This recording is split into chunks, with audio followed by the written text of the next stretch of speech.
Tourcoing, northern France, 9:15 in the evening, June 5, 1944. In a concrete bunker buried beneath a suburban street, 30 men sit hunched over radio receivers, headphones clamped tight, pencils hovering above notepads. The air smells of valve heat and cigarette smoke. Outside, the town goes about its ordinary wartime evening, utterly unaware that the fate of the war in the West is about to pass through this room. A dial crackles. A French voice, calm and unhurried, begins reading out a list of sentences that mean nothing to anyone except the handful of people they are intended for. Most are nonsense. Then comes a phrase that one officer in this room has been waiting 5 months to hear. Blessent mon coeur d'une langueur monotone. 6 words of 19th-century French poetry, broadcast from London. And the officer listening knows exactly what they mean. He does not know the date. He does not know the beaches. But he knows with total certainty that within 48 hours the largest seaborne invasion in human history is going to begin. This is the story of a signal that was never meant to be a secret weapon at all, and yet became one of the most consequential pieces of communication in the Second World War. It was not built in a laboratory. It was not forged from steel or wired with valves.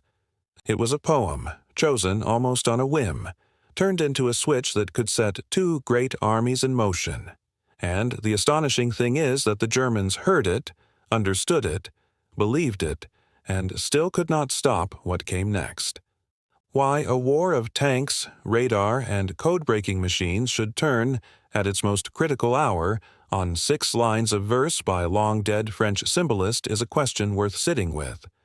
Because the answer says as much about the limits of intelligence as it does about the ingenuity of deception.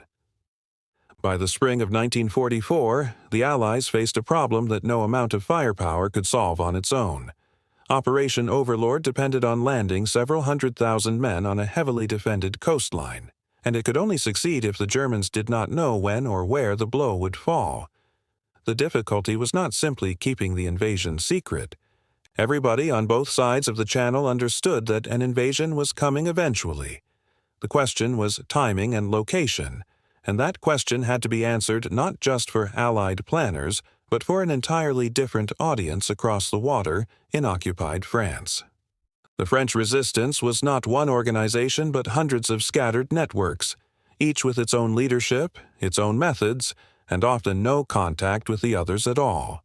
Some were communist-led, some royalist, some run directly by London's Special Operations Executive, and many operated in near-total isolation, cut off by the constant risk of infiltration and betrayal. For the invasion to succeed, these networks needed to carry out sabotage at a precise moment, cutting railway lines, severing telephone cables, blocking roads, so that German reinforcements could not reach Normandy in time to throw the landings back into the sea. If the sabotage began too early, the Germans would repair the damage and tighten security long before the real invasion arrived. If it began too late, panzer divisions would already be rolling towards the beachheads while the first landing craft were still hitting the sand. There was no way to send individual couriers to every resistance cell in France with a synchronized start date. Radio operators working for the networks were being captured and shot at an alarming rate. The average life expectancy of an SOE wireless operator in the field in 1943 has been estimated at only a few months. Direct written orders could be intercepted, and any single method of secret communication, however clever, was vulnerable to compromise the moment one operative talked under interrogation. The Gestapo and the Abwehr had already demonstrated in the Netherlands and elsewhere just how thoroughly a single captured transmitter could be turned against its own network, feeding false reassurance back to London for months while the operator behind the key sat in a cell. Any scheme built around named agents, fixed transmitters, or individually distributed orders carried the same fatal weakness. It could be unpicked, one arrest at a time, until the whole structure collapsed. What the Allies needed was something altogether different in character. It had to be a channel that could reach every network simultaneously, whether that network held 1 member or 200, It had to require no equipment beyond an ordinary domestic wireless set, the kind already sitting, often illegally retained under occupation law, in farmhouse kitchens and shopkeepers' back rooms across France, and it had to be verifiable by anyone listening, resistance member or German officer alike, without the broadcast itself, giving away who was meant to act on it or what action they were meant to take. Put simply, the Allies needed to hide their instructions not behind a locked door but in plain sight, broadcast openly to millions, so that intercepting the message and understanding its purpose became two entirely separate problems. The solution already existed, in a modest form, broadcasting nightly from London. Since 1940, the BBC's French service, Radio Londres, had carried a program called Les Français parlent aux Français. The French speak to the French. Tucked within its nightly output was a segment of what were blandly called messages personnels, personal messages, ostensibly greetings and reassurances sent to families and friends across the channel. In reality, a growing number of these lines were prearranged codes, agreed in advance between SOE case officers in London and specific resistance circuits in the field. A phrase as mundane as "the cow jumped over the moon" might mean nothing to 99 listeners and everything to the 100th, who had been told weeks earlier that this exact sentence, read aloud on the wireless, meant proceed with the plan. By 1944, the nightly list of messages personnels had grown so long, and the ordinary tone of the announcer's voice so unchanging, that a German intelligence officer listening in could hear dozens of coded instructions pass by without any means of knowing which, if any, mattered. The particular signal chosen for the invasion itself was assembled at SOE headquarters and drew, almost by chance, on a poem by Paul Verlaine, Chanson d'automne, written in 1866, long before wireless telegraphy existed and further still from any thought of war. Its opening lines, describing the long sobbing of autumn violins, had already been used by at least one resistance circuit the previous year as a standby signal. For the invasion, two passages from the same poem were repurposed. The first three lines, broadcast on the 1st of June, told the resistance networks that the invasion would come within roughly 2 weeks and that sabotage teams should move to readiness. The second stanza, held back and transmitted only when Allied commanders were confident the landings were imminent, was the true trigger. It told the networks the invasion would begin within 48 hours and that railway sabotage should start at once. What made this system work was not cryptographic complexity, but its opposite. There was no machine to break, no cipher to crack, because there was nothing encoded in the conventional sense at all. The words themselves were the entirety of the message, memorized weeks or months in advance by resistance leaders who had been told, through a courier or a face-to-face briefing, which lines to listen for and what they meant.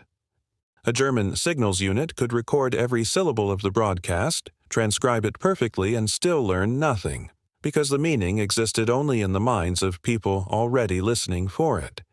It is roughly the communications equivalent of a spoken password.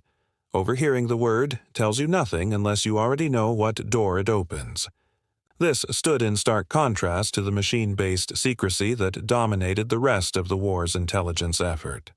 The German Enigma machine and the Allied code-breaking effort against it at Bletchley Park depended on immensely complicated mechanical substitution, dozens of rotor settings and plugboard combinations that had to be reconstructed mathematically before a single word of the underlying message could be read. The Verlaine broadcasts required no equivalent machinery on either end. London needed nothing more than a studio microphone and a transmitter already carrying the nightly Radio Londres schedule. The resistance needed nothing more than an ordinary domestic wireless receiver, often no larger than a modern bread box, tuned to a frequency millions of French households already knew by heart. The entire apparatus of this deception rode on infrastructure that had existed, openly and legally, since long before the war. The messages personnels themselves had grown by the spring of 1944 into a nightly ritual lasting several minutes, sometimes stretching to 30 or more individual phrases read out one after another in the same measured, unhurried tone regardless of what each one meant. Some genuinely were personal greetings, included to preserve the illusion that the whole segment was harmless. Others carried instructions for a single circuit to collect an arms drop, or to expect a courier, or to lie low because of suspected infiltration. Compiling this list each evening required close coordination between the BBC's French service, which controlled the airtime, and SOE's country sections in London, which held the master list of phrases agreed with circuits in the field, sometimes negotiated during an agent's brief and dangerous return visit to Britain, sometimes passed along a chain of couriers over weeks. Precisely how many separate codes were active by June 1944 is not fully documented in surviving archives, and estimates offered by historians vary considerably, but the nightly broadcast is understood to have carried dozens of live instructions embedded among what sounded, to any ordinary listener, like a rambling list of family news. The broadcasts were prepared and read from BBC studios in London, drawing on lists compiled jointly by the BBC's French service and SOE liaison officers, who each evening added the specific phrases requested by circuits in the field to the general nightly bulletin. The reading itself required no special equipment beyond a microphone and a transmitter already broadcasting nightly to millions of French listeners.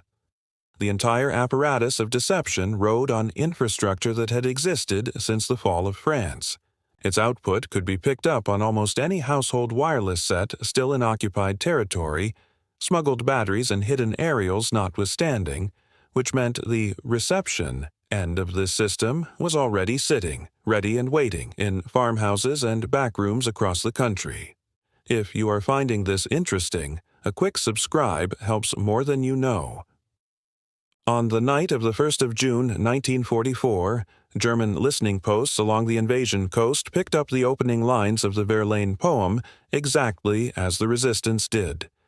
This was no accident of poor security. The Germans had known about the significance of these specific verses since January, after French collaborators had revealed details of the code to their handlers. Lieutenant Colonel Helmuth Meyer, the senior intelligence officer of the German 15th Army stationed in the Pas-de-Calais, had been briefed months earlier by Admiral Wilhelm Canaris himself on exactly what these lines from Verlaine would mean if broadcast. When Meyer's own 30-strong monitoring team caught the first stanza on the 1st of June, he immediately reported it up his chain of command, and the 15th Army was placed on a heightened state of alert. 4 days later, at 9:15 in the evening on the 5th of June, the same monitoring post caught the second stanza, the true 48-hour warning. Meyer again passed the alert upward, and this time it reached as far as headquarters of German forces in the west. And here the story takes its strangest turn. Despite receiving what amounted to advance warning of the invasion, delivered by the enemy's own broadcast and correctly decoded by German intelligence, the alert was acted upon only partially. The 15th Army, garrisoned around the Pas-de-Calais, went to heightened readiness. The 7th Army, which actually held the Normandy coastline where the landings would fall, was in several key sectors never properly alerted at all.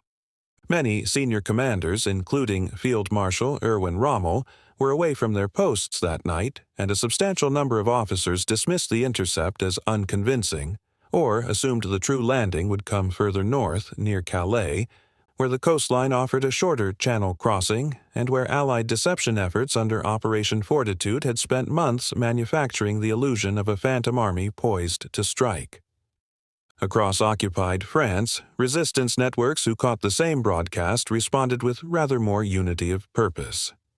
Circuits associated with the ventriloquist network, operating south of Orléans, and dozens of others scattered from Brittany to the Rhone Valley moved into action through the night, cutting rail lines, felling telegraph poles, and blocking roads that German reinforcements would need to reach Normandy.